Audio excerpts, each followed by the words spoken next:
বাবাদেরকে একটা কথা বলতে চাই, ভেবে দেখবেন, আপনি যেভাবে মামলা টানছেন একা, আপনি মারা গেলে আপনার 5 ছেলে মিলেও সে একা মামলা টানতে পারবে না। লিখে রাখেন। দাদা যেভাবে একা সংসার চালাইছে, আমার বাপ চাচা সবাই মিলে, আপনার বাপ চাচা সবাই মিলে পারবে না। বাবা যেটা পারে 10টা ছেলে সেটা মাথায় রাখবে না জীবন। সেজন্য অনেক সময় মানুষে বলে, বাবা যখন কামাইছে তখন বুঝি নাই, এখন যখন সংসারের দায়িত্ব নিজের কাঁধে, এখন বুঝতেছি বাপে কেমনে সংসার চালাইছে।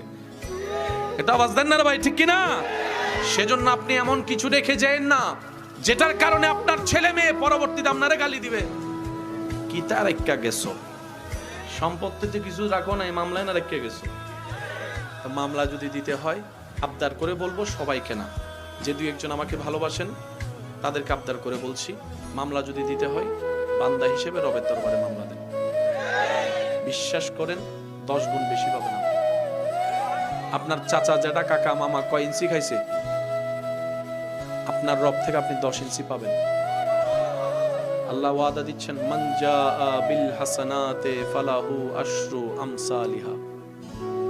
আমার নামে যে এক ছাড়বে আমি 10 গুণ বেশি দিবই দিব।